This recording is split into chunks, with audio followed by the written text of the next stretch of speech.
మన ఇండియాకు సువార్తను తీసుకుని వచ్చారు.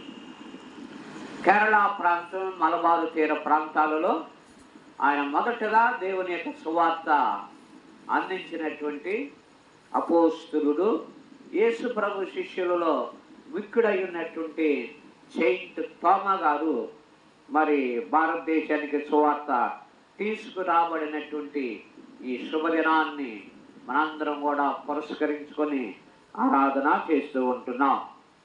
అంత మాత్రమే కానీ 20 సంవత్సరములు మొదటి శతాబ్దంలోనే అనగా 52వ సంవత్సరం నుండి 72వ సంవత్సరం వరకు మన ఇండియాలో మరి సువార్తను అందించినటువంటి అపోస్తులుడు సెయింట్ థోమా గారు అన్నది మనందరము జ్ఞాపకం చేసుకుంటూ మీరు గట్టిగా క్లాప్స్ కొట్టాలని తెలియజేస్తూ ఉంటున్నాం.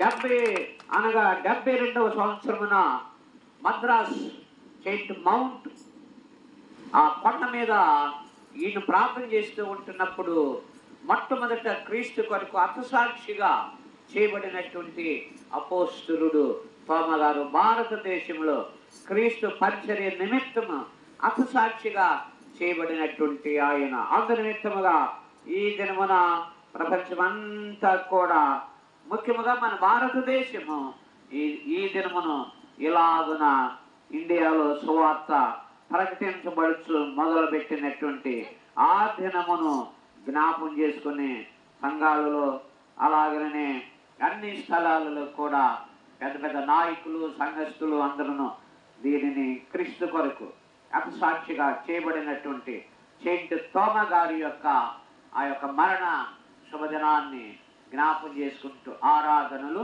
జరిపిస్తూ ఉంటున్నారు. అందులో మనము కూడా ఈ దినమున వారిని మనం గుర్తు చేసుకుంటూ ఉంటున్నాం. ఎందుకంటే మరి మద్రాసులో మైలాపూర్ అక్కడ దేవుని యొక్క సన్నిధిలో పెద్ద చర్చ ఉందన్నమాట ఈయన పేరు మీద. అలాగనే మరి సెయింట్ థోమా మౌంట్ పెద్ద కొండ ఉందన్నమాట. అలాగే ఒక గృహ ఉందన్నమాట.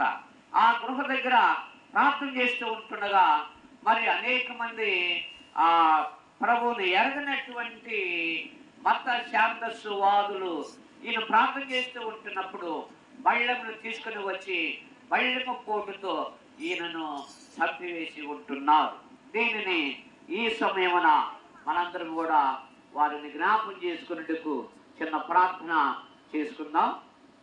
దయామయుడా, మహోన్నతుడా, మమ్మల్ని మిక్కిలుగా ప్రేమించిన మా తండ్రి, మీకు వందనాలు, స్తోత్రాలు తెలియజేస్తున్నాం. ఇదిగో మా ప్రభువా, మేము కూడా నాయన ఇదిగో ఈ శ్రేష్టమైనటువంటి శుభదినాన్ని మేము జ్ఞాపం చేసుకుంటూ ఉంటున్నాం. ఇండియన్ క్రిస్టియన్స్ డే కనుక మరి నాయన 3వ తారీఖు 7వ నెల 2025వ సంవత్సరం ఈ దినమున మేము దానిని గుర్తు చేసుకుంటూ ఉంటుండగా నీ సహాయం మీరు మాకు అనుగ్రహింపచేసి క్రీస్తు కొరకు హతసాక్షులై ఉన్నటువంటి వారందరినీ ఇండియాలో భారతదేశంలో ఎంతమంది అయితే ప్రభు కొరకు హతసాక్షులై ఉంటున్నారో వారి ఆత్మలన్నిటినీ కూడా నీ కృపలలో జ్ఞాపకం చేసుకుని వారిని ధన్యులుగా వచ్చి వారు అందించిన సువార్తే ఈనాడు మేము నాయన క్రీస్తుని కలిగి ఆరాధనలు చేస్తూ ఉంటున్నాం.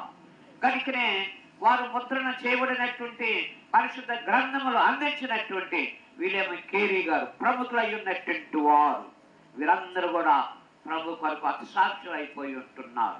కనుక నీ నామానికి మహిమ, సంఘాలకు దీవెన.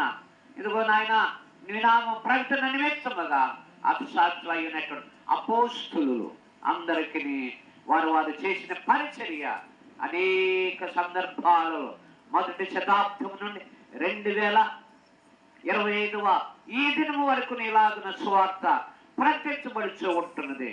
సెయింట్ థోమా గారు మొదట క్రీస్తు అనుచున్నటువంటి విత్తనము భారతదేశంలో ఆ విత్తనం వేసి ఉంటున్నారు. అది పెరిగి పెద్దదయ్యి క్రమక్రమముగా